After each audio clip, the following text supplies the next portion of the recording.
Okay, ನಮಸ್ತೆ ಎಲ್ಲರಿಗೂ. ಆ, ಆತ್ಮಜ್ಯೋತಿ ಆಸ್ವಾದ ಆ, ನಮಸ್ತೆ. ನಮ್ಮ ವಚನಕ್ಕೆ ಎಲ್ಲರಿಗೂ ಸ್ವಾಗತ. ಇವತ್ತಿನ ಅಲ್ಲಮ ಪ್ರಭು ಅವರ ವಚನದ್ದು ಬಗ್ಗೆ ನಾವೀಗ ನೋಡೋಣ. ಇದು ಎಲ್ಲರಿಗೂ ಆಡಿಬಲ್ ಇದೆಯಲ್ವಾ, ಕೇಳಿಸುತ್ತಲ್ವಾ? ಡಿಸ್ಟರ್ಬ್ ಕೇಳಿಸ್ತಾ ಇದೆ ಮೇಡಮ್. ಕೇಳಿಸ್ತಾ ಇದೆ ಮೇಡಮ್. ಜರ್ನಿ ಒಳಗಿದ್ದೀರಾ ಮೇಡಮ್? ನೀವು ಟ್ರಾವೆಲಿಂಗ್ ಒಳಗಿದ್ದೀರಾ? ಓಕೆ. ಸೊ ಈಗ ಅಂಗದ ಕಳೆಯಲೊಂದು ಲಿಂಗವ ಕಂಡೆ, ಲಿಂಗದ ಕಳೆಯಲೊಂದು ಅಂಗವ ಕಂಡೆ, ಅಂಗದ ಲಿಂಗದ ಸಂದಣಿಯ ನರಸಿ ಕಂಡೆ, ನೋಡಿರೆ ಇಲ್ಲಿ ಇದಾನೆ ಶಿವನು. ಬಲ್ಲಡೆ ಇರಿಸಿಕೊಳ್ಳಿರೆ, ಕಾಯ ಒಳಿಯದ ಮುನ್ನ ನೋಡಬಲ್ಲಡೆ, ಗುಹೇಶ್ವರ ಲಿಂಗಕ್ಕೆ ಬೇರೆ ತಾವುಂಟೆ ಹೇಳಿರೆ ಅಂತ ಹೇಳಿದ್ದಾರೆ ಅಲ್ಲಮ ಪ್ರಭು ಅಲ್ವಾ. ಏನಪ್ಪಾ ಇದ್ರದ್ದು ಮೀನಿಂಗ್ ಅಂದ್ರೆ, ಯಾರಾದ್ರೂ ಇದ್ರ ಬಗ್ಗೆ ಸ್ವಲ್ಪ ವಿಚಾರ ಮಾಡಿದ್ರ?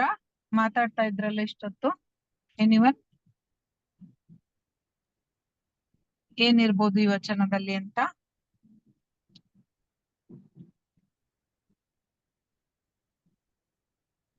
ಶ್ರೀಲಕ್ಷ್ಮಿ ಅವ್ರು ಚೆನ್ನಾಗಿ ಹೇಳಿದ್ದಾರೆ, ಅವರು ಹೇಳ್ಬೋದು. ಹೇಳಿ ಶ್ರೀಲಕ್ಷ್ಮಿ.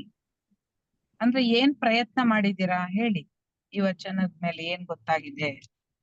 ತಪ್ಪು ಸರಿ ಅಂತ ಏನು ನೋಡೋದ್ ಬೇಡ, ಫಸ್ಟ್ ಸುಮ್ನೆ ಒಂದು ಸಂವಾದ ತರ ಮಾಡ್ಬೇಕು.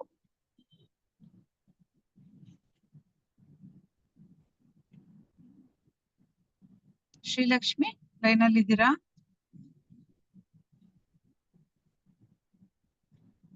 ಮ್ಯೂಟ್ ಆಗಿದೆ ಅನ್ಸುತ್ತೆ, ಅನ್ಮ್ಯೂಟ್ ಮಾಡ್ಕೊಳ್ಳಿ. ಮ್ಯಾಮ್, ನೀವ್ ಬರೋಕ್ಕೂ ಮುಂಚೆ ಡಿಸ್ಕಷನ್ ಆಯ್ತು. ಹಾ. ಅಂಗದ ಕಳೆಯಲ್ಲಿ ಒಂದು ಲಿಂಗವ ಕಂಡೆ ಅಂದ್ರೆ, ಇಲ್ಲಿ ಅಂಗ ಅಂದ್ರೆ ನಾವು ದೇಹ ಅಂತ ಅರ್ಥ ಮಾಡ್ಕೊಂಡ್ವಿ. ದೇಹ ಭಾವನ ನಾವು ತ್ಯಜಿಸಿದಾಗ ನಮ್ಗೆ ಆತ್ಮ ಸ್ವರೂಪಿ ನಾನು ಅನ್ನೋದು ಗೊತ್ತಾಗತ್ತೆ, ಅದ್ರ ಅರಿವು ಗೊತ್ತಾಗತ್ತೆ. ಲಿಂಗದ ಕಳೆಯಲ್ಲಿ ಒಂದು ಅಂಗವ ಕಂಡೆ ಅಂದ್ರೆ, ನಾವು ಇಲ್ಲಿ ಅದನ್ನ ಮರ್ತಾಗ ನಾವು ಆ ದೇಹ ಭಾವ ನಮ್ಗೆ ಆವರಿಸ್ಕೊಂಡ್ ಬಿಡುತ್ತೆ. ನಾನ್ ದೇಹ ಅನ್ನೋ ಒಂದು ಅನ್ನೋದು ನಮ್ಗೆ ದೇಹ ಅನ್ನೋ ಒಂದು ಭಾವನೆ ಬರಕ್ ಶುರುವಾಗತ್ತೆ. ಅಂಗದ ಲಿಂಗದ ಸಂದಣಿಯ ನರಸಿ ಕಂಡೆ, ನೋಡಿರೆ ಅಂದ್ರೆ ನಾವು ಯಾವಾಗ್ಲೂ ಏನ್ ಮಾಡ್ತೀವಿ, ಈ ದ್ವಂದ್ವದಲ್ಲೇ ಬದುಕನ್ನ ಸಾಗಿಸ್ಕೊಂಡು ಹೋಗ್ಬಿಡ್ತೀವಿ. ಒಂದು ನಿಖರವಾದ ಒಂದು ಇದಕ್ ಬರೋದೇ ಇಲ್ಲ. ಸೊ ಇಲ್ಲಿಯೇ ಇದ್ದಾನೆ ಶಿವನು, ಬಲ್ಲಡೆ ಇರಿಸಿಕೊಳ್ಳಿರೆ ಅಂದ್ರೆ ನಿಮ್ಮಲ್ಲೇ ಇದ್ದಾನೆ ಭಗವಂತ, ಅದನ್ನ ಅಂದ್ರೆ ಆ ಭಾವಕ್ ಹೋಗಿ ಅಂತ, ಅಂದ್ರೆ ಅದನ್ನ ಕಂಡ್ಕೊಳ್ಳಿ ಅಂತ. ಕಾಯ ಒಳಿಯದ ಮುನ್ನ ಬಲ್ಲಡೆ ಅಂದ್ರೆ, ಈ ನಮ್ಮ ಕಾಲ ಚಕ್ರ ಏನಿದೆ ಅದು ಮುಗಿಯೋಕಿನ್ನ ಮುಂಚೆ ಅದನ್ನ ಅರ್ತ್ಕೊಳ್ಳಿ.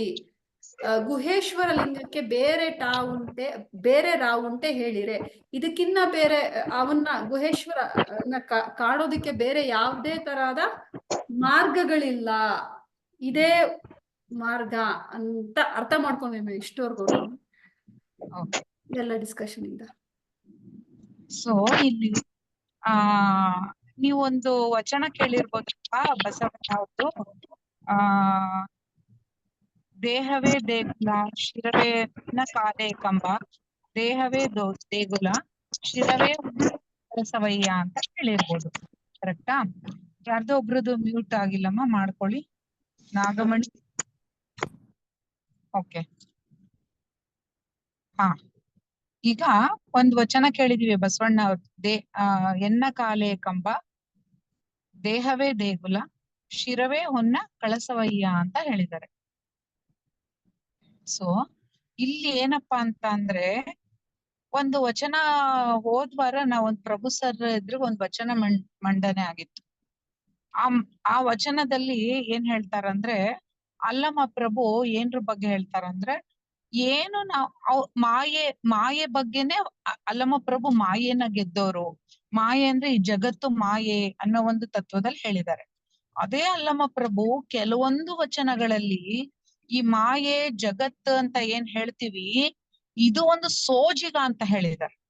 ಯಾಕಂದ್ರೆ ಇದನ್ನ ನೀವು ಮೊದಲನೇ ಹಂತದಲ್ಲಿ ಸಾಧಕ 1, ಸಾಧಕ 2 ಅಂತ ಹೇಳಿದ್ದೆ ನಿಮ್ಗೆಲ್ಲ, ಲೆವೆಲ್ಸ್ ಆಫ್ ಸಾಧಕ, ಅಲ್ಲಿ ಮಾಯೆ ಅಂತಾನೆ ಕೊಡೋದು. ಯಾಕಂದ್ರೆ ಇಲ್ಲಿ ಅಟ್ಯಾಚ್ ಆಗ್ತೀರಾ ಜಗತ್ತ ಜೊತೆ ಅಂತ.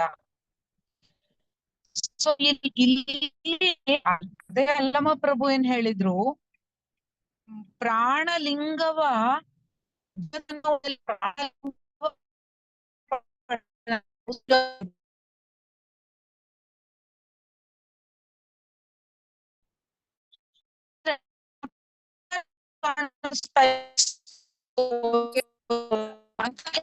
ಇಲ್ಲಿ ಇಲ್ಲಿ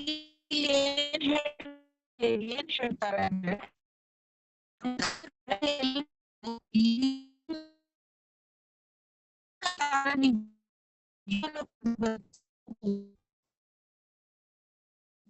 ಯಾವ್ದ್ರ ಕುರುವು ಈ ಸ್ಥಾನಕ್ಕೆ ಹೋಗ್ತಿರ್ತದೆ, ಲಿಂಗದ ದರ್ಶನ ಮಾಡಿ ಬರೋ ಸ್ಥಾನಕ್ಕೆ.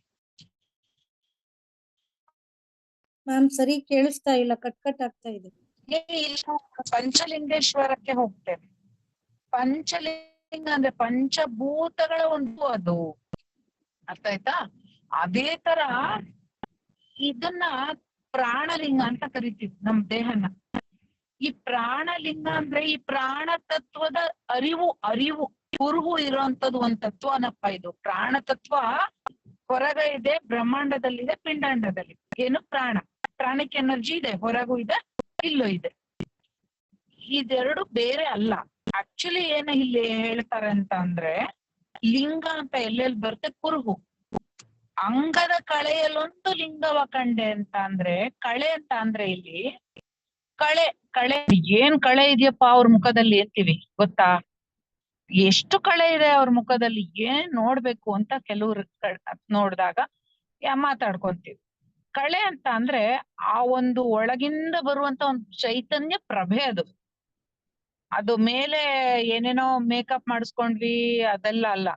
ಅದು ಒಂದು ಇನ್ನರ್ ಕಾನ್ಶಿಯಸ್ನೆಸ್ ಜೊತೆ ಬರುವಂತ ಹೊರಹೊಮ್ಮುವಂತ, ಅದನ್ನ ಓರ ಅಂತ ಕರೆದ್ರು. ಈ ದೇವ್ರ ಚಿತ್ರ ಎಲ್ಲ ನೋಡ್ದಾಗ ಹಿಂದೆ ಒಂಥರ ಬೆಳಕು ಬರೋ ತರ ಅಂತೀವಿ. ಆ ತರ ಒಂದು ಕಳೆ. ನಾವ್ ಕೆಲವರಿಗೆ ಅಯ್ಯೋ ಏನ್ ಕಳೆನಪ್ಪಾ, ಅವ್ರು ನೋಡ್ಬೇಕು ಆ ಮನುಷ್ಯನಲ್ಲಿ, ಅಯ್ಯೋ ದೈವ ಕಳೆ ಅಂತೆಲ್ಲ ಹೇಳ್ತೀವಿ. ಹಾಗೆ ಅಂಗದ ಒಂದು ಪ್ರಭೆಯಲ್ಲಿ ಲಿಂಗವ ಕಂಡೆ ಅಂತ. ಅಂಗದ ಪ್ರಭೆ ಅಂದ್ರೆ ಏನು ನಾವು ಶರೀರ, ಜಗತ್ತು, ಬ್ರಹ್ಮಾಂಡ ಅಂತ ಕರಿತೀವಿ, ಪಿಂಡಾಂಡ ಅಂತ, ಅದೆಲ್ಲದು ಒಂದು ಕುರುಹುನಪ್ಪ, ಒಂದು ಕುರುಹು ಅದು. ಆಮೇಲೆ ಲಿಂಗದ ಕಳೆಯಲ್ಲೊಂದು ಅಂಗವ ಕಂಡೆ. ಲಿಂಗದ ಕಳೆ ಅಂತ ಅಂದ್ರೆ ಅಗೇನ್ ಏನು ಕುರುಹು ಇದೆಯಲ್ಲ, ಈ ಕುರುಹುಲ್ಲೂ ಒಂದ್ ಅಂಗಗಳನ್ನ ಕಂಡೆ. ಅಂದ್ರೆ ಈಗ ನೋಡಿ ಇದ್ ಹೆಂಗೆ ಅಂತ ಹೇಳ್ತೇನೆ. ನಾನೀಗ ಒಂದು ಶರೀರ ಕಂಡೆ, ಸರಿನಾ? ಶರೀರ, ಆ ಶರೀರದಲ್ಲಿ ಆ ಚೈತನ್ಯ ತತ್ವದ ಕುರುಹು ಇದೆ. ಅರ್ಥ ಆಗ್ತಿದ್ಯಾ? ಮಾಯೆ ಅಂತ ಫಸ್ಟ್ ಹೇಳಿ ಮಾಯೆ ಬಿಡಪ್ಪ, ಮಾಯೆ ದಾಟು ಅಂತಾರೆ. ಆದ್ರೆ ಇಲ್ಲಿಂದ ಹೈಯರ್ ಕಾನ್ಶಿಯಸ್ನೆಸ್ ಅಲ್ಲಿ ಏನಂತಾರ, ಅಲ್ಲಮ್ಮ ಪ್ರಭು ನೀನು ಮಾಯೆ ಮಾಯೆ ಮಾಯೆ ಅಂತ ತುಚ್ಛವಾಗಿ ನೋಡೋದು ಬೇಡ, ಅದು ಸಾಕಾರ ಸಗುಣ ಬ್ರಹ್ಮ ಅಂತ ಹೇಳ್ತಾರೆ. ಸಗುಣ ಬ್ರಹ್ಮನಪ್ಪ ಅದು. ಏನ್ ನೋಡ್ತೀಯ ಅದು ಸಗುಣ ಬ್ರಹ್ಮ, ಅದು ಶಿವನೇ. ಅದು ಸಾಕಾರ ರೂಪದಲ್ಲಿದೆ, ಚೈತನ್ಯ ತತ್ವದಲ್ಲಿ ಅದ್ರ ಒಳಗೆ ಗೂಢವಾಗಿ ಗುಹೇಶ್ವರನಾಗಿ ಇದ್ದಾನೆ. ನಾನು ಅಂತೀನಲ್ಲ ಎನರ್ಜಿ ಕಾನ್ಶಿಯಸ್ನೆಸ್. ಒಂದು ವಸ್ತು ತಗೊಳ್ಳಿ, ಒಂದು ಪ್ಲಾಸ್ಟಿಕ್, ಒಂದು ಸಾಮಾನು, ಒಂದು ಜಾಗ, ಒಂದೇನೇ ತಗೊಳ್ಳಿ, ಅದ್ರ ಒಳಗ್ ನೋಡಾಗ ಆಟಮ್ ಲೆವೆಲ್ ಅಲ್ಲಿ ನೋಡಿದಾಗ ಅಲ್ಲಿ ಎನರ್ಜಿ ಕಾನ್ಶಿಯಸ್ನೆಸ್ ಇದೆ. ಅದು ನಿರಾಕಾರ ತತ್ವ. ಆದ್ರೆ ಏನ್ ಕಾಣಿಸೋ ತರ ಕಾಣ್ತಾ ಇದೆ ಜಗತ್ತು ಕಣ್ಣಿಗೆ, ಇದು ಸಹಿತ ಸಗುಣ ಬ್ರಹ್ಮ. ಅದಕ್ಕೆ ಇಲ್ಲಿ ಕುರುಹು ಏನಪ್ಪಾ ಅಂತ ಅಂದ್ರೆ, ನಾನು ವಸ್ತುಗಳು ನೋಡ್ತಿದ್ರೆ ಅಲ್ಲಿ ಚೈತನ್ಯದ ಕುರುಹು ಇದೆ, ಚೈತನ್ಯದ ಕುರುಹು ನೋಡ್ತಾ ಇದ್ರೆ ಅಲ್ಲಿ ವಸ್ತುದ್ರಲ್ಲೂ ಇದೆ. ಚೈತನ್ಯದ ಕುರುಹು ಎರಡರಲ್ಲೂ ಇದೆ. ಆ ಕುರುಹು ಅನ್ನೋದೇನೋ ನಿರ್ವಿಕಾರ ತತ್ವನೂ ಹೌದು, ನಿರ್ಗುಣ ಬ್ರಹ್ಮ, ಸಗುಣ ಬ್ರಹ್ಮ. ಅವ್ನ್ ಕಾಣಿಸ್ಕೊಳ್ತಾ ಇದ್ದಾನೆ. ಈಗ ಅಲ್ಲಮ್ಮ ಪ್ರಭು ಏನಪ್ಪಾ ಅಂದ್ರೆ ಬಾಡಿ ಕಾನ್ಶಿಯಸ್ನೆಸ್ ದಾಟ್ದವ್ರು, ದೇಹ ತತ್ವನೇ ಇಲ್ಲ ಅವ್ರಿಗೆ. ಆದ್ರೆ ಅವ್ರಿಗೆ ಯಾರೋ ದೇಹ ದಾರಿಯಾಗಿ ಏನೋ ಮಾಡ್ತಾರೆ, ಏನೋ ಕೇಳ್ತಾರೆ, ಕಾಲಿಗೆ ಬೀಳ್ತಾರೆ, ಬರ್ತಿದ್ರು, ಹೋಗ್ತಿದ್ರು. ಅವಾಗ ಅವ್ರ ಏನ್ ಮಾಡ್ತಾ ಇದ್ರು, ಅವ್ರಿಗೆ ಅವರಲ್ಲಿ ದೇಹ ಭಾವ ಇಲ್ಲ ಅಂದ್ರುನು ಎಲ್ಲಾನು ಸಗುಣ ಬ್ರಹ್ಮ ಅಂತ ನೋಡೋರು. ಅರ್ಥ ಆಗ್ತದೆಯಾ? ಸೊ ಆತರ ಇಲ್ಲಿ ಅಂಗದ ಚೈತನ್ಯ ಪ್ರಭೆ ಏನಿದೆಯಲ್ಲಪ್ಪ, ಅಂಗ ಅಂತ ಅಂದ್ರೆ ಶರೀರ ಒಂದೇ ಅಲ್ಲ, ಈ ಬೆಟ್ಟ, ಗುಡ್ಡ, ಮರ, ಗಿಡ ಎಲ್ಲದ್ರಲ್ಲೂ ಏನ್ ಇದೆಯಲ್ಲ ಈ ಚೈತನ್ಯ ತತ್ವ, ಇದು ಚೈತನ್ಯದ ಕುರುಹು. ಇದು ಇದೇನ್ ಕಾಣಿಸ್ತಾ ಇದೆ ಇದೆಲ್ಲ ಕುರುಹು, ಚೈತನ್ಯದ ಕುರುಹು, ಅದಕ್ಕೆ ಲಿಂಗ. ಚೈತನ್ಯದ ಕುರುಹುನೇ ಕಂಡೆ ನಾನು ಎಲ್ಲಿ ನೋಡಿದ್ರು ಅಂತ ಇದ್ದಾರೆ. ಸರಿ, ಹಾಗಾದ್ರೆ ಚೈತನ್ಯದಲ್ಲಿತ್ತು ಅಂದ್ರೆ ಇದ್ ಹೆಂಗೆ ಅಂದ್ರೆ, ನಾನೀಗ ಒಂದು ನೋಡಿ, ಈಗ ಒಂದು ಬಾಕ್ಸ್ ಇಟ್ಕೊಂಡಿದ್ದೀನಿ, ಬಾಕ್ಸ್ ಎಲ್ಲರಿಗೂ ಕಾಣಿಸ್ತಿದೆ. ಈ ಬಾಕ್ಸ್ ಒಳಗೆ ನಾನ್ ಚೈತನ್ಯ ಅರಿವಿದೆ. ಚೈತನ್ಯದ ಅರಿವಿನಿಂದಲೇ ಈ ಬಾಕ್ಸ್ ಆಗಿದೆ. ಬಾಕ್ಸ್ ಇಂದ ಚೈತನ್ಯದ ಅರಿವು ಅಂದ್ರೆ ಇನ್ ಎ ಡೀಪರ್ ಸೆನ್ಸ್. ಈ ಬಾಕ್ಸ್ ಅಂತ ಏನ್ ಮೇಲ್ ನೋಡ್ತೀನಿ, ಅಂಗ ಅನ್ಕೊಳ್ಳಿ. ಇದು ಈ ಅಂಗದ ಒಳಗೆ ಏನಿದೆಯಪ್ಪ, ಇದು ಕುರುಹು. ಯಾವ್ದ್ರದ್ ಕುರುಹು ಇದು? ಒಳಗೆ ಎನರ್ಜಿ ಕಾನ್ಶಿಯಸ್ನೆಸ್, ಅದ್ರಿಂದ ಆಗಿರುವಂತಹ ಒಂದು ಕುರುಹು, ಇದು ಲಿಂಗ. ಅದೇ ತರ ನಾನೀಗ ಚೈತನ್ಯ ಶಿವಶಕ್ತಿ ತತ್ವದಲ್ಲಿ ಇದ್ದು ಇದೆಲ್ಲ ಕಾಣಿಸ್ತಾ ಇದೆ ಅಂತಂದ್ರೆ ಅದು ಸಹಿತ ಕುರುಹು. ಈಗ ಇನ್ನು ಸರಳವಾಗಿ ಹೇಳ್ಬೇಕು ಅಂತಂದ್ರೆ, energy consciousness is also Chaitanya, this ಅಂಗ ಇಸ್ ಆಲ್ಸೋ ಚೈತನ್ಯ. ಅದು ನಿರಾಕಾರ, ಇದು ಸಕಾರ. ಸೊ ಅಂಗದ ಲಿಂಗದ ಸಂದಣಿಯ ನರಿಸಿ ಕಂಡೆ ನೋಡಿರೆ, ಅಲ್ಲೂ ನೋಡ್ದೆ, ಒಳಗೆ ಹೊರಗೆ ಎಲ್ಲಾ ನೋಡ್ಬಿಟ್ಟೆ. ಎಲ್ಲಾ ನೋಡಿದ್ರೆ ಅಲ್ಲೇ ಇದಾನೆ ಶಿವ. ಅಂದ್ರೆ ಈಗ ನೋಡಿ, ನಾವಂತೀವಲ್ಲ ಜಡ ಮತ್ತೆ ಚೈತನ್ಯ ಅಂತ ನಮಗೆ ಒಂದು ಸ್ಟೇಜ್ ಅಲ್ಲಿ ಹೇಳ್ತಾರೆ. AVSC ಫಸ್ಟ್ ತತ್ವಬೋಧದಲ್ಲಿ AVSC ಎಲ್ಲ ಏನ್ ಹೇಳ್ತೀರಾ? ಜಡ ಚೈತನ್ಯ, ಬದಲಾಗ್ತಾ ಇರೋದೆಲ್ಲ ಜಡ,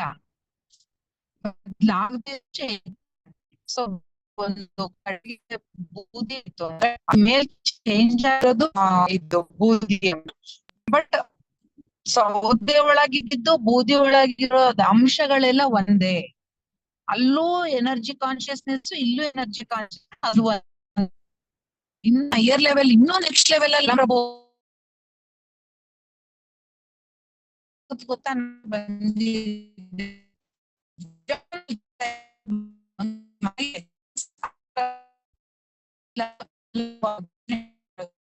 ಇಲ್ಲವೇ ಇಲ್ಲಪ್ಪ, ಜಡ ಚೈತನ್ಯನೂ ನೀನ್ ದಾಟ್ಬಿಡು.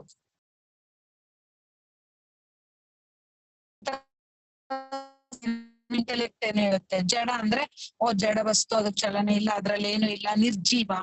ಆ ತರ ಅಲ್ಲ ಅನ್ಕೋಬೇಡಿ. ನೋಡಿ, ಅದ್ ಹೇಳ್ದೆ, ನಮ್ ಎಷ್ಟೋ ವರ್ಷ ಆದ್ಮೇಲೆ ಸಸ್ಯಗಳಲ್ಲಿ ಜೀವ ಇದೆ ಅಂತ ಕಂಡು ಹಿಡಿದ್ರು.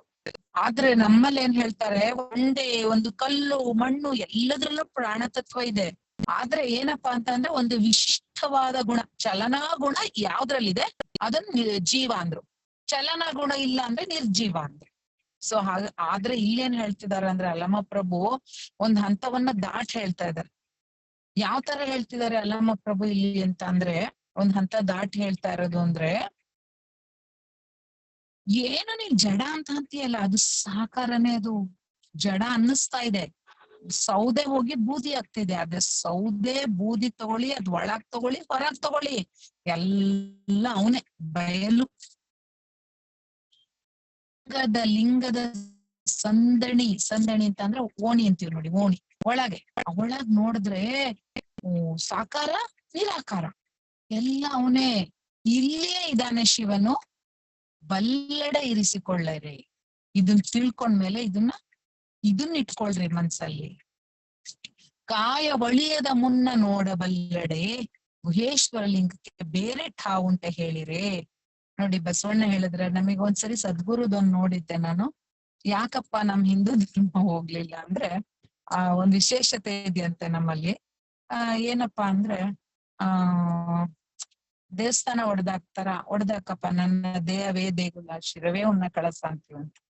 ದೇಹನೂ ನಿನ್ನೇನೋ ಮಾಡ್ಬಿಡ್ತೀನಿ ಅಂದ್ರೆ, ನೀನೇನು ಮಾಡಕ್ಕಾಗಲ್ಲಪ್ಪ, ದೇಹಕ್ ಸಾವಿಲ್ಲ ಅಂತೀವಂತೆ. ಅಂದ್ರೆ ಯಾವ ಹುಟ್ಟು ಸಾವೇ ಇಲ್ಲ ಅಂತ ನಮ್ದು ಇದು. ಆ ತರ ಇದ್ದವ್ರಿಗೆ ಎಲ್ಲಿ ನಾಶ ಮಾಡ್ತೀರಾ ಅಂತ ಹೇಳಿದಾರೆ ಸದ್ಗುರು ಈಶಾ ಫೌಂಡೇಶನ್ ಅವರು. ಸೊ ಆ ಒಂದು ತತ್ವವನ್ನ ಇಲ್ಲಿ ತಗೊಂಡಾಗ, ಇಲ್ಲಿ ಅಲ್ಲಮ ಪ್ರಭು ಅದೇ ಹೇಳ್ತಿರೋದು ಏನು ಅಂತ ಅಂದ್ರೆ, ಈ ದೇಹವೇ ದೇಗುಲ, ಶಿರವೇ ಹೊನ್ನ ಕಳಸ, ಆ ಒಳಗಿರೋ ಗರ್ಭ ತತ್ವವೇ ಗುಹೇಶ್ವರ. ಅದ್ ಒಳಗೆ ಹೊರಗೆ ಅನ್ನೋದನ್ನ ಬೇರೆ ಮಾಡಬೇಡಿ. ನೀವು ಈ ಬಾಡಿ ಅನ್ನೋ ವೆಹಿಕಲ್, ಬಾಡಿ ಮೈಂಡ್ ಇಂಟೆಲೆಕ್ಟ್ ಅನ್ನೋ ವೆಹಿಕಲ್ ಇಂದಾನೇ ಅವನ ಅರಿವು ಆಗೋದಪ್ಪ.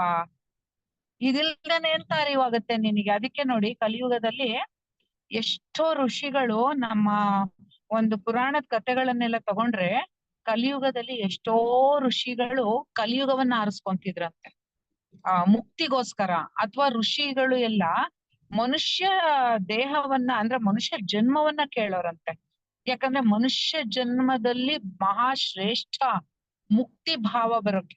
ಅದ್ ಯಾವ ದೈವ ಇದಕ್ ಹೋದ್ರುನು ಆಗಲ್ಲ, ಮನುಷ್ಯ ತತ್ವದಲ್ಲೇ ಆಗ್ಬೇಕು. ಯಾಕಂದ್ರೆ ದೇಹ ಮನಸ್ಸು ಬುದ್ಧಿಗಳು ಇದೇ ಠಾವು.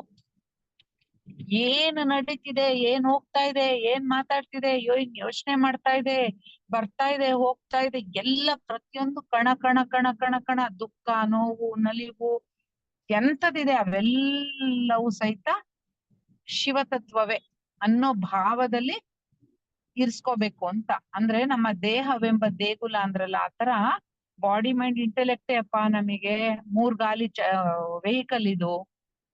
ಆ ವೆಹಿಕಲ್ ತೊಕ್ಕಲನ್ನ ನೀವು ನೋಡಿ ಎಷ್ಟು ಇದಾಗಿ ಹೇಳಿದಾರೆ. ಯಾವ್ದನ್ನು ವಜ್ರ ಅಂತ ಹೇಳಿಲ್ಲ ಇಲ್ಲಿ.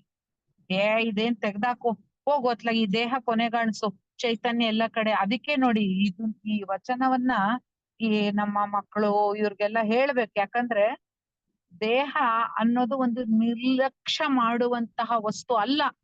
ಇಲ್ಲಿಂದಲೇ ದೇಹ ಮನಸ್ಸು ಬುದ್ಧಿಯಿಂದಲೇ ಶಿವತತ್ವವನ್ನ ಅರಿಬೇಕು. ಬೇರೆ ಠಾವುಂಟ ಇದೆಯಾ? ಈಗ ನಾನು ಏನೋ ಒಂದು ಹೇಳ್ಬೇಕು, ಮಕ್ಳಿಗೆ ಏನೋ ಹೇಳ್ಬೇಕು ಅಥವಾ ನಿಮ್ಗೆ ಹೇಳ್ಬೇಕು. ಅರಿವಿದೆ, ನಿಮ್ಮಲ್ಲೂ ಅರಿವಿದೆ, ನಮ್ಮಲ್ಲೂ ಅರಿವಿದೆ. ಶಿವ ಎಲ್ಲ ಕಡೆ ಇದ್ದಾನೆ, ಅರ್ಥ ಆಗ್ತಿದ್ಯಾ? ಸೊ ಆದ್ರೆ ಸುಮ್ನೆ ಒಂದ್ ವೆಹಿಕಲ್ ವೇವ್ ಆಗಿ ಬರ್ತಾ ಇದೆ ಎನರ್ಜಿ, ಅದು ಮ್ಯಾನಿಫೆಸ್ಟ್ ಆಗಿರೋದು, ಅವ್ಯಕ್ತದಿಂದ ವ್ಯಕ್ತ ಆಗಿರೋದು. ಹಾಗೆ ಶಿವ ವ್ಯಕ್ತದಿಂದ ಅಲ್ಲ, ಅವ್ಯಕ್ತದಿಂದ ವ್ಯಕ್ತವಾಗುವ ಒಂದು ರೀತಿ ದಟ್ ಎನರ್ಜಿ. ಅದು ವಸ್ತುಗಳಲ್ಲೇ ಆಗಿರ್ಬೋದು, ಪ್ಲಾಸ್ಟಿಕ್ ಅಲ್ಲಿ ಆಗಿರ್ಬೋದು, ನೇಚರ್ ಅಲ್ಲಿ ಆಗಿರ್ಬೋದು, ಗಿಡದಲ್ಲಾಗಿರ್ಬೋದು, ವಿಗ್ರಹದಲ್ಲಾಗಿರ್ಬೋದು, ಮೆಟಲ್ ಅಲ್ಲಿ ಆಗಿರ್ಬೋದು, ಬಾಡಿಲ್ ಆಗಿರ್ಬೋದು, ಸೆಲ್ಗಳಲ್ಲಿ ಆಗಿರ್ಬೋದು. ಅವ್ಯಕ್ತವಾಗಿರೋದು ವ್ಯಕ್ತತೆಯಲ್ಲಿ ಬರುತ್ತೆ. ಆ ವ್ಯಕ್ತತೆಯಲ್ಲಿ ಅರಿವು, ಅವನ ಇಂಟೆಲಿಜೆನ್ಸ್ ಇತ್ತು. ಆ ಇಂಟೆಲಿಜೆನ್ಸಿಗೆ ಅರಿವಾಗ್ಬೇಕು. ಏನಂದ್ರೆ ಇವೆಲ್ಲವೂ ಶಿವನೇ ಇಂಟೆಲಿಜೆನ್ಸ್ ಇದೆ. ಇದು ಹೆಂಗೆ ಅಂದ್ರೆ ಬಾಡಿಯಿಂದ ಇಂದ್ರಿಯ ತಗೊಳುತ್ತೆ, ಮೈಂಡ್ ಹಾಕತ್ತೆ, ಮೈಂಡ್ ಇಂದ ಇಂಟೆಲೆಕ್ಟ್ ಸ್ಟೋರ್ ಮಾಡ್ಕೊಂಡು ಚಿತ್ತದಲ್ಲಿರೋದು ಹೇಳುತ್ತೆ, ಮತ್ತೆ ಅದು ಬಾಡಿ ಮೂಲಕ ಹೊರಗೆ ಹೇಳುತ್ತೆ. ಸರಿನಾ? ಇದೊಂದು ಪ್ರೋಸೆಸ್. ಅದೇ ತರ ಇದು ಬಾಡಿ, ಮೈಂಡ್, ಇಂಟೆಲೆಕ್ಟ್, ಚೈತನ್ಯ. ಇದು ಹೆಂಗೆ ಅಂತ ಅಂದ್ರೆ ಹಿಂಗೆ ವ್ಯಕ್ತದಲ್ಲಿ ಇದೆ, ಅವು ವ್ಯಕ್ತ ಸ್ವರೂಪಿಣಿ ಅಂತಾರೆ. ಇದನ್ನೇ ಅವ್ರು ಹೇಳಿರೋದು. ಇದನ್ನ ನೋಡಿ, ಈ ಲಲಿತ ಸಹಸ್ರನಾಮದ ಈ ಪದವೇ ಈ ವಚನ. ವ್ಯಕ್ತ ಸ್ವರೂಪಿಣಿ ಅಂತ ಹೇಳ್ತೇವೆ. ವ್ಯಕ್ತ ಅವ್ಯಕ್ತ. ಸೊ ಅದೇ ತರ ಇಲ್ಲಿ ಕಾಯ ಮತ್ತೆ ಅರಿವು, ಕಾಯ ಮತ್ತೆ ಚೈತನ್ಯ. ಈ ಕಾಯ ಮತ್ತು ಚೈತನ್ಯ ಎರಡು ಒಂದೇ. ಕಾಯದಲ್ಲಿ ಕಾಯ ಕಾಣಿಸ್ತು, ಚೈತನ್ಯದ ಅರಿವಲ್ಲಿದ್ದಾಗ ಅದಕ್ಕೆ ನೋಡಿ ಸಹಜ ಸಮಾಧಿ ಅಂತ ಹೇಳಿದಾರೆ ಪ್ರಭುಜಿ. ಸಮಾಧಿ ಸ್ಟೇಟ್ ಅಲ್ಲಿದ್ದಾಗ ಅವನೇನ್ ಮಾಡ್ದ, ಕಾನ್ಶಿಯಸ್ ಲೆವೆಲ್ ಅಲ್ಲಿ ಇದ್ದ. ಅವಾಗ ಅವನಿಗೆ ಬಾಡಿದೇನೋ ಅರಿವಿಲ್ಲ. ಅದೇ ಸಹಜ ಸಮಾಧಿಯಲ್ಲಿದ್ದಾಗ ಎಲ್ಲ ಅರಿವಿದೆ. ಇದು ಗಿಡ ಮರ ಎಲ್ಲ ಇಂಟೆಲೆಕ್ಟ್ ಯೋಚನೆ ಮಾಡ್ತಿದೆ, ಬಟ್ ಅಲ್ಲಿ ಅವನು ಮುಳುಗೆದ್ದಿಲ್ಲ ಅಷ್ಟೇ. ಎಲ್ಲದು ಸಗುಣ ಬ್ರಹ್ಮ, ನಿರ್ಗುಣ ಬ್ರಹ್ಮದಲ್ಲಿ ಅವನು ಆ ಇಂಟೆಲೆಕ್ಟ್ ಮುಳುಗದಾಗ ಅದು ಸಮಾಧಿ ಆಯ್ತು, ಸಮಾಧಿ ಸ್ಟೇಟ್ ಆಯ್ತು. ಆ ಸಹಜವಾಗಿ ನೋಡ್ತಾ ಇದೆ, ಸಹಜವಾಗಿ ಮಾತಾಡ್ತಾ ಇದೆ, ಸಹಜವಾಗಿ ಎಲ್ಲವೂ ಕಂಡಾಗ ಅದು ಸಹಜ ಸಮಾಧಿ. ಸೊ ಈ ರೀತಿ ಇದನ್ನ ಅಲ್ಲಮ್ಮ ಪ್ರಭುಗಳು ಸಾಕಾರ ತತ್ವವನ್ನು ಯಾವ್ದು ಇದ್ ಮಾಡ್ಬೇಡಿ, ನಿಮ್ಮ ಶರೀರ, ದೇಹ, ಮನಸ್ಸು, ಬುದ್ಧಿಗಳೆಲ್ಲ ಇದ್ರಿಂದಲೇ ಅಪ್ಪ ನೀನು ನಿರ್ವಿಕಲ್ಪವನ್ನ ಅರಿಯೋಕಾಗೋದು ಅಂತ ಸ್ಪಷ್ಟವಾಗಿ ನಮಗ್ ಚೆನ್ನಾಗಿ ಹೇಳಿದ್ದಾರೆ. ಅರ್ಥ ಆಗ್ತಿದ್ಯಾ? ಲಿಂಗ ಅಂದ್ರೆ ಕುರುಹು ಅನ್ಕೊಳ್ಳಿ. ಲಿಂಗು ಅಂದ್ರೆ ನಮ್ ತಲೆಯಲ್ಲಿ ಏನಪ್ಪಾ, ಏನೋ ಒಂದು ಕಲ್ಲು, ಗುಂಡುಕಿರೋ ಕಲ್ಲು, ಅದಕ್ ಪ್ರಾಣ ಪ್ರತಿಷ್ಠಾಪನೆ ಮಾಡಿದೀವಿ ಅಷ್ಟೇ ಅಲ್ಲ. ಅದು ಪ್ರಾಣಲಿಂಗ ಅಂದ್ರೆ ಪ್ರಾಣದ ಕುರುಹು. ಪ್ರಾಣದ ಕುರುಹು ಬರೀ ದೇಹದಲ್ಲಷ್ಟೇ ಇದೆ ಅಲ್ಲ, ಎಲ್ಲ ಕಡೆ ಕಣಕಣದಲ್ಲೂ ಪ್ರಾಣದ ಕುರುಹು ಇದೆ. ಅದನ್ನ ಪ್ರಾಣಲಿಂಗ ಅಂದ್ರೆ. ಪ್ರಾಣಲಿಂಗವನ್ನ ನಾನು ಈ ರೀತಿ ಇಟ್ಕೋತೀನಿ ನನ್ನೊಳಗೆ, ನಾನ್ ಧಾರಣೆ ಮಾಡ್ತೀನಿ. ನೀನ್ ಇಷ್ಟ ಅದು ಅದಕ್ ಶೇಪ್ ಬಂತು, ಸೈಜ್ ಬಂತು, ದಪ್ಪ ಸಣ್ಣ, ಅದು ಇಷ್ಟ ಲಿಂಗ ಆಯ್ತು. ಆಮೇಲೆ ಏನಾಯ್ತದು, ಆತ್ಮಲಿಂಗ, ಆತ್ಮದ ಕುರುಹು. ಹಾಗಾಗಿ ಇವೆಲ್ಲವೂ ಶಿವನೇ. ಸರ್ವಂ ಖಲ್ವಿದಂ ಬ್ರಹ್ಮ, ಅಲ್ಲಿ ಬಂದ್ಬಿಡ್ತಲ್ಲ, ಸಾಕಾರನು ಬಂತು, ನಿರಾಕಾರ. ಸಗುಣ ಬ್ರಹ್ಮ, ನಿರ್ಗುಣ ಬ್ರಹ್ಮ, ಎಲ್ಲವೂ ಶಿವಮಯವೇ, ಎಲ್ಲವೂ ಗುಹೇಶ್ವರ. ಆದ್ರೆ ಗುಹೇಶ್ವರನ ಅರಿಲಿಕ್ಕೆ ದೇಹ, ಮನಸ್ಸು, ಬುದ್ಧಿಗಳೆಂಬ ವೆಹಿಕಲ್ ಇದೆಯಲ್ಲ, ಇಲ್ಲಿ ಹೆಂಗೆ ಅಂತಂದ್ರೆ ಅಲ್ಟಿಮೇಟ್ ಆಗಿ ಹೇಳೋದು ಅಂತಂದ್ರೆ, ಇಲ್ಲಿ ಅರಿಯೋನು ಅರಿಸ್ಕೊಳ್ಳೋದು ಏನೂ ಇಲ್ಲ. ಅರಿವು ಅರಿವನ್ನ ನೆನಪು ಮಾಡ್ಕೊಳ್ಳೋನು ಅಂತ ಬೇರೆ ಯಾವುದೂ ಇಲ್ಲ ಇಲ್ಲಿ, ಯಾವ್ಯಾವ್ದು ಇಲ್ಲ. ಈ ರೀತಿಯಾದ ಮೂಲ ತತ್ವವನ್ನ ಹೇಳಿ, ಮಾಯೆ ಅಂದ್ರೆ ನಿಷ್ಕೃಷ್ಟ ಅಲ್ಲ, ಅಲ್ಲಿಂದಲೇ ನೀನು ಮಾಯೇನೆ ಸಗುಣ ಬ್ರಹ್ಮ. ಅದ್ ಎಲ್ಲೋ ಬೇರೆ ಅದ್ ಕಿತ್ತೋಗಿದೆ, ಅಲ್ಲೇನು ಇಲ್ಲ, ಜಡ ಅದು ಇಲ್ಲ, ಅಲ್ಲೂ ಪರಬ್ರಹ್ಮ ತತ್ವ ಇದೆ, ಅಸ್ತಿತ್ವವಿದೆ. ಅಸ್ತಿತ್ವ ಇಲ್ಲದೆ ಒಂದು ಕಣವೂ ಇಲ್ಲ ಅಂತ ಈ ವಚನದಲ್ಲಿ. ಹಾಗಾಗಿ ಆ ಕಣವನ್ನ, ಆ ಸಗುಣ ಬ್ರಹ್ಮದ ಆಧಾರದಲ್ಲಿ ನೀನು ನಿರ್ಗುಣ ಬ್ರಹ್ಮವನ್ನು ನೋಡ್ಬೋದಪ್ಪ. ಇನ್ನೇನ್ ಬೇರೆ ಜಾಗ ಇಲ್ಲ. ವ್ಯಕ್ತವಾಗ್ಲೇಬೇಕು. ಮ್ಯಾನಿಫೆಸ್ಟ್ ಮ್ಯಾನಿಫೆಸ್ಟ್ ಆಗಿದೆ. ಅದೇನೋ ಬೇರೆ ಅಲ್ಲ ಅಂತ ಇಲ್ಲಿ ಹೇಳಿದ್ದಾರೆ. ಸರಿಯಾ?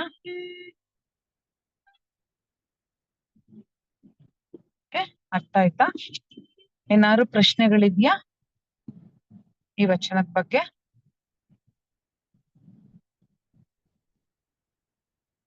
ಏನಾದ್ರು ಪ್ರಶ್ನೆಗಳಿದ್ಯಾ? ಕನ್ಫ್ಯೂಷನ್ ಇದೆಯಾ?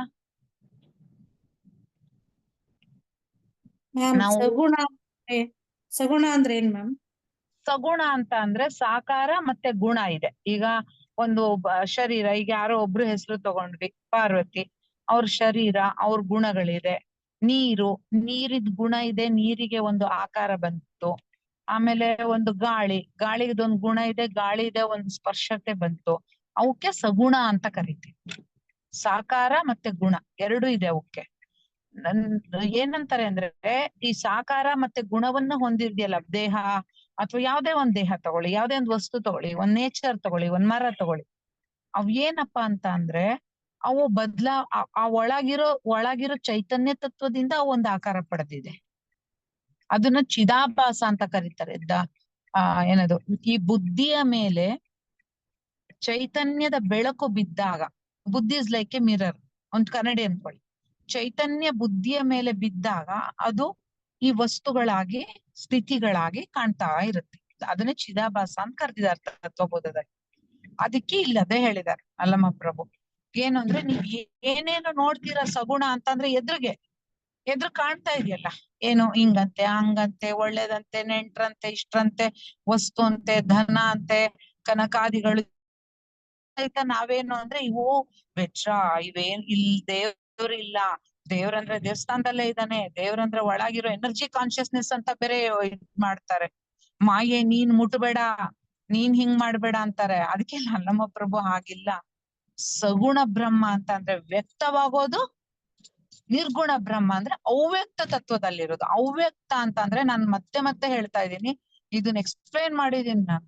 ಎನರ್ಜಿ ಕಾನ್ಶಿಯಸ್ನೆಸ್ ಅಂತ ಎಲ್ಲಾ ವಸ್ತುಗಳ ಸ್ಥಿತಿಯ ಆಳಕ್ಕೆ ಹೋದಾಗ, ಅಲ್ಲಿ ನಮಗೆ ಆಟಮ್ ಲೆವೆಲ್ ಅಲ್ಲಿ ಹೋದಾಗ, ಅದು ಸೈನ್ಸ್ ಮೂಲಕನೂ ಹೇಳಿದೀನಿ, ಅಲ್ಲಿರೋದು ಎನರ್ಜಿ ಕಾನ್ಶಿಯಸ್ನೆಸ್. ಈಗ ನಾನ್ ಮಾತಾಡ್ತಾ ಇದ್ದೀನಿ ಅಂತಂದ್ರೆ, ಇದೊಂದು ಎನರ್ಜಿ ಕಾನ್ಶಿಯಸ್ ಅಲ್ಲಿ ನಡೀತಾ ಇದೆ, ಒಂದ್ ವೇವ್, ಅದು ವ್ಯಕ್ತ. ಆದ್ರೆ ಅದು ಪ್ರತಿ ಕಣದಲ್ಲೂ ಅವ್ಯಕ್ತವಾಗಿರೋದು ವ್ಯಕ್ತವಾಗುತ್ತಷ್ಟೆ. ಮಾತಾಗಿರ್ಬೋದು, ಕಣ್ಣು ನೋಡೋದು, ಕೇಳಿಸ್ಕೊಳ್ಳೋದು, ಅವೆಲ್ಲವೂ ಸಗುಣ ಆಯ್ತು. ಎನರ್ಜಿ ಎಲ್ಲೆಲ್ಲಿ ಶಕ್ತಿ ತತ್ವ, ಇದನ್ನೆಲ್ಲ ನಾವ್ ಒಂಥರ ಹಿಂಗ್ ಸುಮ್ನೆ ಶಿವಶಕ್ತಿ ತತ್ವ ತುಂಬಾ ಆಳವಾಗಿ ಹೇಳಿದೀನಿ ನಾನು. ಒಂದಷ್ಟು ಕ್ಲಾಸ್ಗಳಲ್ಲಿ ಹೇಳಿದೀನಿ. ಸ್ವಲ್ಪ ಹೊಸದಾಗಿ ಬಂದಿರೋರ್ಗೆ ಅದೊಂಚೂರು ಕನ್ಫ್ಯೂಷನ್ ಆಗುತ್ತೆ, ಏನಿದು ಎನರ್ಜಿ ಕಾನ್ಶಿಯಸ್ ಅಂತ. ನಾವ್ ಎಲ್ಲದ್ರಲ್ಲೂ ಒಂದ್ ಪ್ಲಾಸ್ಟಿಕ್ ತಗೊಳ್ಳಿ, ಒಂದ್ ಹತ್ತಿ ಬಟ್ಟೆ ತಗೊಳ್ಳಿ, ಎಲ್ಲಾದ್ರಲ್ಲೂ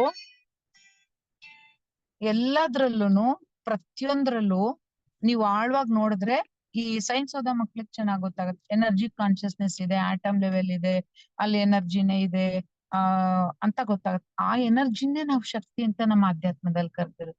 ಆ ಎನರ್ಜಿ ಎಲ್ಲ ಒಂದ್ ಇಂಟೆಲಿಜೆನ್ಸ್ ಇದೆ, ಅವು ಕೆಲ್ಸ ಮಾಡ್ತಾ ಇದಾವೆ. ಆ ಇಂಟೆಲಿಜೆನ್ಸ್ ಶಿವ. ಅದು ಗಾಳಿ, ನೀರು, ಮೋಡ, ಆಕಾಶ, ಜನ, ಇವ್ರು ಅವ್ರು, ಕೆಟ್ಟವರು ಒಳ್ಳೆಯವರು, ಇವನ್ ತುಂಬಾ ಕೆಟ್ಟ ಕೆಲ್ಸ ಮಾಡ್ತಾನ, ಅವನಲ್ಲಿ ಇರಲ್ಲ ಅನ್ನೋ ತರ ಇಲ್ಲ. ಅಲ್ಲೂ ಇದೆ, ಅಲ್ಲೂ ಅದೇ ತತ್ವ ಇದೆ. ಆದ್ರೆ ಮೇಲಿನ ಮಟ್ಟದಲ್ಲಿ ಇವೆಲ್ಲ ಕಾಣ್ತಾ ಇರೋದು, ಆಗೋದು ಹೋಗೋದು ಬರೋದು ಮಾಡೋದು ಎಲ್ಲ. ಆದ್ರೆ ಮೂಲ ತತ್ವದಲ್ಲಿ ಆ ಮೂಲ ತತ್ವದ ಅರಿವು ಬುದ್ಧಿಗ್ ಬರ್ಬೇಕು ಅಂತ ಅಂದ್ರೆ ದೇಹ ಮನ ಬುದ್ಧಿಗಳು ಬೇಕು. ಅವನ್ನ ಸಗುಣ ಬ್ರಹ್ಮ. ಇವೆಲ್ಲ ಸಗುಣ. ಏನೇನ್ ಕಣ್ಣಿಗೆ ವ್ಯಕ್ತ ಆಗತ್ತೆ, ಕಾಣಿಸ್ತಾ ಇದೆ, ಇವೆಲ್ಲ ಸಗುಣ. ನಿರ್ಗುಣ ಅಂತ ಅಂದ್ರೆ ಮೂಲ ತತ್ವ. ನೋಡಿ, ಅದೇ ಆಟಮ್ ಲೆವೆಲ್ಗೆ ಹೋದ್ರೆ ಅದೇನು ಕಾಣುವಂತದಲ್ಲ, ಅಸ್ತಿತ್ವ ಇದೆ ಅಷ್ಟೇ. ಅದು ನಿರ್ಗುಣ. ಈ ತರ ಇದೆ. ಇದು ಮುಂದೆ ಹೋಗ್ತಾ ಹೋಗ್ತಾ ಸ್ವಲ್ಪ ಇನ್ನೊಂದಷ್ಟು ಇದ್ರಲ್ಲಿ ಗೊತ್ತಾಗ್ತಾ ಹೋಗುತ್ತೆ. ಯಾರು ಹೊಸದಾಗಿ ಇದನ್ನ ಕೇಳ್ತಾ ಇದ್ರು ಅವ್ರಿಗೆ ಸ್ವಲ್ಪ ಹೋಗ್ತಾ ಹೋಗ್ತಾ ಇನ್ನೊಂದ್ಸರಿ ಕೇಳಿದಾಗ ಅದು ಸರಿ ಬಂತು.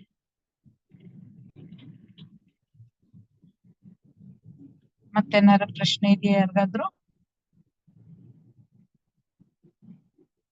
ಎಲ್ಲರಿಗೂ ಕ್ಲೀನ್ ಆಗಿ ಅರ್ಥ ಆಯ್ತಾ ಉಳಿದವ್ರಿಗೆ ಈ ವಚನದ ಸಾರಾಂಶ ಏನು ಅಂತ?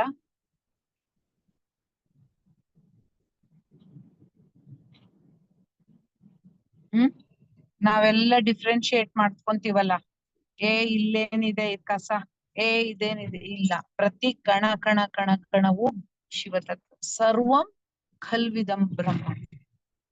ಖಲ್ ಇದಂ ಬ್ರಹ್ಮ. ಎಲ್ಲದು ಅದಿಲ್ದೆ ಇಲ್ಲ. ಜಡ ಅಂತ ಹೇಳ್ತೀವಿ ಅಷ್ಟೇ, ಬಾಯಲ್ಲಿ ಒಂದ್ ವರ್ಡ್ ಬೇಕಲ್ಲ ಹೇಳ್ತೀವಿ, ಬಟ್ ಜಡ ಅಂತ ಏನ್ ಹೇಳ್ತೀವಿ, ಆ ಬೂದಿ ಏನ್ ಹೊರಗ್ ಕಾಣುತ್ತೆ ಅದು ಆ ಬೂದಿಯಲ್ಲಿರುವ ಒಂದು ಶಕ್ತಿಯ ಕಣ, ಮತ್ತೆ ಅಲ್ಲಿರೋ ಇಂಟೆಲಿಜೆನ್ಸ್, ಅದೇ ಶಿವಶಕ್ತಿ. ಎಲ್ಲವೂ ಅದೇ. ಆ ಅರಿವು ಬಂದಾಗ ಅದನ್ನ ದಾಟಿ ಹೋಗಲ್ಲ, ದಾಟಿ ಹೋಗುತ್ತೆ ಒಂದೊಂದ್ಸರಿ ಮನೋಬುದ್ಧಿಗಳು. ಅವಾಗ ಮತ್ತೆ ಮತ್ತೆ ಆ ಅರಿವು ಬರ್ಬೇಕು. ಅದಕ್ಕೆ ಹೇಳ್ತಾರೆ ಗುಹೇಶ್ವರ ಲಿಂಗಕ್ಕೆ ಬೇರೆ ಠಾವುಂಟೆ. ಮತ್ತೆ ಮತ್ತೆ ಗುಹೇಶ್ವರ ಲಿಂಗದ ಅರಿವು ಬರ್ಬೇಕು. ಲಿಂಗ ಅಂದ್ರೆ ಮತ್ತೆ ಅರಿವು, ಚೈತನ್ಯದ ಅರಿವು. ಗುಹೇಶ್ವರ ಲಿಂಗ ಅಂದ್ರೆ ಅರಿವಿನ ಕುರುಹು.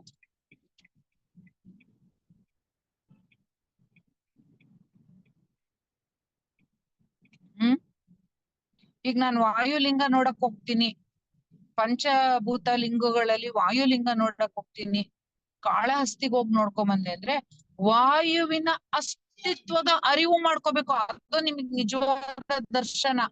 ಹೋದೆ, ಲಿಂಗು ಇಷ್ಟ ದೊಡ್ಡದಿತ್ತು, ದೀಪ ಎಲ್ಲ ಹಚ್ಚಿದ್ರು, ಅಡ್ಡ ಬಿದ್ದೆ, ಮನ್ಸಲ್ಲೇನೋ ಯೋಚನೆ ಮಾಡ್ದೆ ಅಲ್ಲ. ಆ ಅರಿವು ವಾಯು ತತ್ವದ ಕುತ್ಕೊಳ್ಬೇಕಲ್ಲಿ. ಕುತ್ಕೊಂಡ್ ವಾಯು ತತ್ವದ ಅರಿವು ಮಾಡ್ಕೊಳ್ಳಿ, ಅದು ವಾಯುಲಿಂಗು. ವಾಯು ತತ್ವದ ಅರಿವು, ಅದಕ್ಕೆ ಕುರುಹು ಆ ಜಾಗ. ಅರಿವು ಕೊಡಕ್ ನಮಗೆ. ಅದಕ್ಕೆ ನಮ್ಮಲ್ಲಿ ಅಲ್ಲಲ್ಲೇ ಗಿಡ ಮರ ಇವನ್ನೆಲ್ಲ ದೇವಸ್ಥಾನ. ಆದ್ರೆ ಒಂದ್ ಹೇಳುತ್ತೆ, ಇನ್ ಮುಂದೆ ಹೋದೆ ಇದೇ ಅಲ್ಲಮಪ್ರಭು ಹೇಳ್ತಾರೆ, ಹಂಗಂತ ಹೇಳಿ ನೀನು LKG ಇಂದ UKG ಹೋಗ್ದಂಗ್ ಇರಕ್ಕಾಗತ್ತಾ? 5ನೇ ಕ್ಲಾಸ್ 6ನೇ ಕ್ಲಾಸ್ ಹೋಗ್ದಂಗ್ ಇರಕ್ಕಾಗತ್ತಾ? ಇಲ್ಲ. ಅದಿದೆ, ಬರೀ ಸಾಕಾರದಲ್ಲೂ ಇರಕ್ಕಾಗಲ್ಲ. ನೀನು ನಿರ್ಗುಣ ತತ್ವನೇ ನಿನ್ ಶಾಶ್ವತ ಬಯಲು ಗುಹೇಶ್ವರ. ಅಲ್ಲಿಗೆ ನಿಲ್ಬೇಕು ನೀನ್. ಅದು ನೀನ್ ಡಿಗ್ರಿ ಕಂಪ್ಲೀಟ್ ಮಾಡ್ದಂಗೆ. ಆದ್ರೆ ಇದನ್ನ ಯಾವ್ದು ನಿರ್ಲಕ್ಷ್ಯ ಮಾಡ್ಬೇಡ. ಇವೆಲ್ಲ ಸಗುಣ ಬ್ರಹ್ಮ ಶಕ್ತಿ ತತ್ವ ಅಂತ ಹೇಳಿದ್ದಾರೆ. ಆದ್ರೆ ಅವಳು ಶಿವೆ ಅಂತ ಹೇಳಿದ್ಬಿಟ್ರು ನೋಡಿ. ಶಿವಶಕ್ತ್ಯಾತ್ಮಿಕ ಯೈ ನಮಃ ಅಂತ ಕೊನೆಗೆ ಹೇಳ್ತಾರೆ. ಅಂದ್ರೆ ಶಿವೆ ಆಗ್ಬಿಡ್ತಾಳೆ. ದೇಹ ಮನಸ್ಸು ಬುದ್ಧಿಗಳು ಒಂದಾಗೋದು, ಅದನ್ನೇ ಮುಕ್ತ ತತ್ವ. ಏನೋ ಅಲ್ಲಿ ಮ್ಯಾಜಿಕ್ ಬಂದ್ ಟಣ್ ಅಂತ ಬೆಳಕು ಇರೋದು. ಪ್ರತಿ ಕ್ಷಣ ಭಾವದಲ್ಲಿ ಭಗವಂತ ನಿಲ್ಸೋದು. ಇದು ಭಕ್ತಿಗೆ ಸಂಬಂಧಪಟ್ಟ ವಚನ ಇದು ನೋಡಿ. ಅಲ್ಲಮ ಪ್ರಭುಗಳು ಮುಕ್ತರು, ವೈರಾಗ್ಯ ತತ್ವ. ಆದ್ರೆ ಅವ್ರ ಭಕ್ತಿ ಬಗ್ಗೆ ಹೇಳಿದ್ದಾರೆ. ಭಕ್ತಿಗೆ ಯಾವಾಗ್ಲೂ ದೇಹ ಮನಸ್ಸು ಬುದ್ಧಿಗಳು ಬೇಕು. ದೇಹ ಮನಸ್ಸು ಬುದ್ಧಿಗಳು ಭಾವದಲ್ಲಿ ಭಗವಂತ, ಬುದ್ಧಿಯಲ್ಲೇ ಬುದ್ಧಿಲಿ ನಮಗ್ ಬೇರೆ ನೆಲ್ಸ್ಬಿಟ್ಟಿದೆ. ಮಕ್ಳು ಮರಿ ಗಂಡ ನಿದ್ದೆ ಊಟ ದುಡ್ಡು ಆಸ್ತಿ ಇವೆಲ್ಲ. ಅದ್ರ ಬದ್ಲು ಭಗವಂತ ಬರ್ಬೇಕು. ಇದು ಅಲ್ಲಮ ಪ್ರಭುವಿನ ಭಕ್ತಿಗೆ ಒತ್ತು ಕೊಟ್ಟ ವಚನ.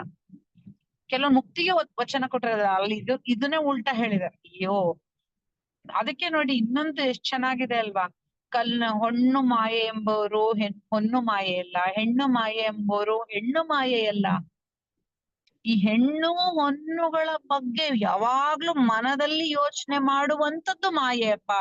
ಅವು ಅಸ್ತಿತ್ವದಲ್ಲಿರೋ ಮಾಯೆ ಅಲ್ಲ, ವ್ಯಕ್ತ ಶಕ್ತಿ ಅದು. ಒಂದ್ ಹೆಣ್ಣಾಗ್ಲಿ ಒಂದು ನೋಡಿ. ಇಲ್ಲ ಅಂದ್ರೆ ಕೆಲವೊಂದು ಧರ್ಮದಲ್ಲಿ ಹಾಗೆ ಮಾಡ್ತಾರೆ, ಹೆಣ್ಣು ಅಂದ್ ಕೂಡ್ಲೆ ಅವಳು ನಿಷ್ಕೃಷ್ಟ, ಅವಳು ಇದನ್ ಹೇಳಲಿಕ್ಕೆ ಏನು ಇಲ್ಲ, ಹೇಳ್ಬಾರ್ದು, ಇದಕ್ ಅರ್ಹತೆ ಇಲ್ಲ ಅಂತ ಆತರ ಹೇಳಲ್ಲ, ಯಾಕಂದ್ರೆ ಅಂತ ತಂದ್ರು. ಆದ್ರೆ ಇಲ್ಲೇನ್ ಹೇಳ್ತಾರೆ, ಹೆಣ್ಣುನು ಮಾಯೆ ಅಲ್ಲ, ಹೊನ್ನು ಮಾಯೆ ಅಲ್ಲ, ಅದರ ಜೊತೆ ಇರೋ ಮನಸ್ಸಿನ ಇಂಗಿತ ಮಾಯೆ ಅಂತ. ಆದ್ರೆ ಆ ಮನಸ್ಸಿನ ಇಂಗಿತವೂ ಶಿವನೇ, ಆದ್ರೆ ಅದನ್ನ ಇಂಟೆಲೆಕ್ಟ್ ಅಲ್ಲಿ ಹಾಕೋಬೇಕು ನೀಟಾಗಿ. ಹಂಗಂತ ಹೇಳಿ ಬರೀ ಬಾಹ್ಯ ಸಾಕಾರ ತತ್ವದಿಂದ ನಿರಾಕಾರ ತತ್ವಕ್ಕೆ ಹೋಗೋದೇ ಕಲ್ಯಾಣ. ಕಲ್ಯಾಣ ಅಂತೀವಲ್ಲ, ಶಿವ ಗೌರಿ ಕಲ್ಯಾಣ, ಗೌರಿ ಶಿವನಲ್ಲಿ ಒಂದಾಗೋದು ಅಂದ್ರೆ ಒನ್ನೆಸ್. ಸೊ ಒನ್ನೆಸ್ ಅಲ್ಲಿ ಇಟ್ಕೂಡ್ಲೆ ಎಲ್ಲರೂ ನಾವು ಸತ್ತೋಗ್ಬಿಡ್ತೀವ ಆಗತ್ತಾ? ಆ ತರ ಇಲ್ಲ. ಆ ಒನ್ನೆಸ್ ಅಲ್ಲಿ ಹೋದಂಗ್ ಮನಸ್ಸು ಸ್ವಲ್ಪ ಒಂಥರ ಶಾಂತವಾಗಕ್ ಶುರು ಆಗತ್, ಮನಸ್ಸು ಬೇರೆ ಕಡೆ ಹೋಗಲ್ಲ ಜಾಸ್ತಿ ಸೈಲೆನ್ಸ್ ಅಲ್ಲಿ ಇರ್ತಾ ಹೋಗುತ್ತೆ. ಕೆಲ್ಸ ಆಗಲ್ವಾ? ಹಂಗಾದ್ರೆ ಕೆಲ್ಸನೂ ಆಗ್ತಾ ಇರ್ತಾವ. ಆ ಮನಸ್ಸು ಒನ್ನೆಸ್ ಆಗೋದೇ ಕಲ್ಯಾಣ. ಅದ್ ಯಾವಾಗ್ಲೂ ಆಗ್ಬೇಕು ನಮಗೆ ಕಲ್ಯಾಣ. ಕಲ್ಯಾಣ ನಡೀತಾನೆ ಇದೆ ಪ್ರತಿ ಕ್ಷಣ ಕಲ್ಯಾಣ. ಯಾವ್ದು? ಅದೇ ಇದು ಸಗುಣ ಬ್ರಹ್ಮ ನಿರ್ಗುಣ ಬ್ರಹ್ಮ ಒಂದಾಗೋದೇ ಕಲ್ಯಾಣ. ಅದೆರಡು ಬೇರೆ ಅಲ್ಲ,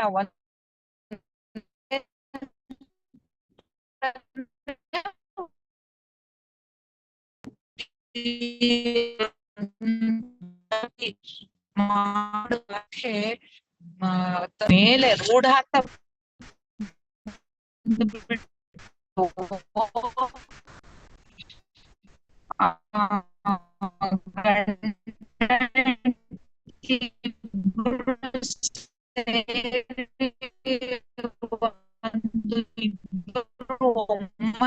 ಒಳ್ಳೇದು ಒಂದು ಶ್ರದ್ಧೆ ಅಂತ ಬಂದಿದೆ. ಒಂದು ಬಾಡಿ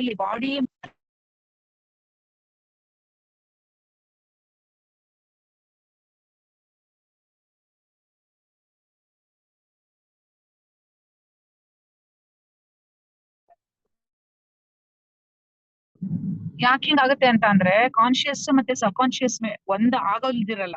ಒಳಗೇನೋ ಒಂದಿರುತ್ತೆ, ಹೊರಗ್ ನಡೀತಾ ಇರೋದ್ ಬೇರೆ ಆಗುತ್ತೆ. ಅವೆರಡು ಒಂದಾಗ್ಬೇಕು, ಅವಾಗ್ಲೇನೆ ಏನಾದ್ರು ಕೆಲ್ಸ ಆಗೋದು. ಅಯ್ಯೋ ಕೆಲ್ಸ ಮಾಡ್ತಾ ಇದ್ದೆ ಆಗ್ಲಿಲ್ಲ ಅಂತ ಅಂದ್ರೆ ಅದೇ ಅಲ್ಲೇನೋ ವ್ಯತ್ಯಾಸ ಆಗ್ತಾ ಇರುತ್ತೆ. ಕಾನ್ಶಿಯಸ್ ಸಬ್ ಕಾನ್ಶಿಯಸ್ ತಿಕ್ಕಾಟ, ಆ ಕೆಲ್ಸ ಆಗೋದಿಲ್ಲ.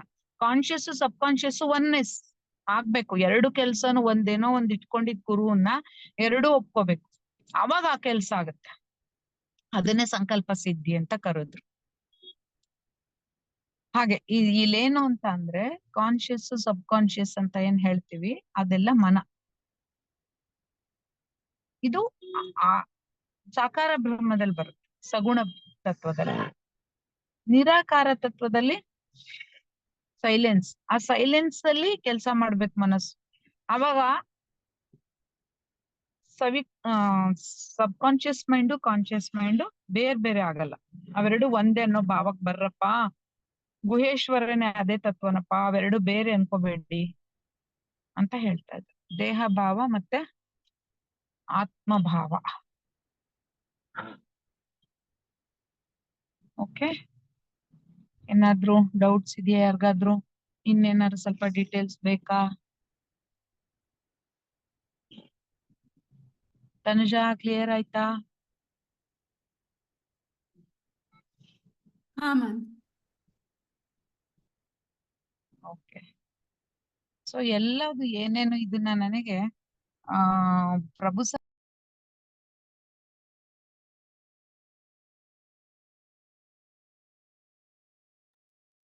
ಏನ್ ಎಕ್ಸ್ಪ್ಲೇನ್ ಮಾಡಿದ್ನಲ್ಲ, ಎಲ್ಲದು ಜಡ ಏನ್ ಬಿಡು ಅಂತ ಇಲ್ಲ. ಪ್ರತಿ ಕಣನು ನೀನ್ ಆ ಶಕ್ತಿ ಭಾವನೆ ನೋಡು ಅಂತ. ಆ ಶಕ್ತಿ ಭಾವದಲ್ಲಿ ಇರು. ಆ ಶಿವೆ ತತ್ವವನ್ನ ಶಿವೆ ಅಲ್ಲಿ ಅನುಭವಿಸೋದಿರಲ್ಲ. ಶಿವೆ ತತ್ವದಲ್ಲಿ ಸೈಲೆನ್ಸ್.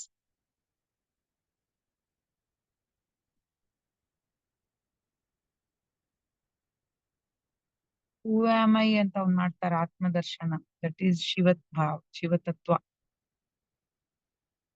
ವಾಟ್ ಆಮ್ ಐ, ನಾನ್ ಎಲ್ಲೆಲ್ಲಿ ಏನೇನ್ ಇದ್ದೀನಿ ಅಂದ್ರೆ ಎಲ್ಲದ್ರಲ್ಲೂ ಇದ್ದೀನಿ ನಾನು ಅಂತ,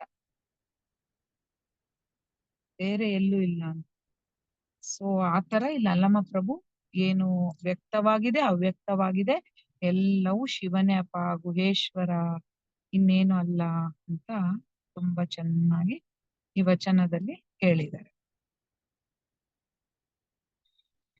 ಸರಿನಾ? ಏನಾದ್ರು ಪ್ರಶ್ನೆ ಇದೆಯಾ ಪಾರ್ವತಿ ಅವರೇ? ಕ್ಲಿಯರಾ?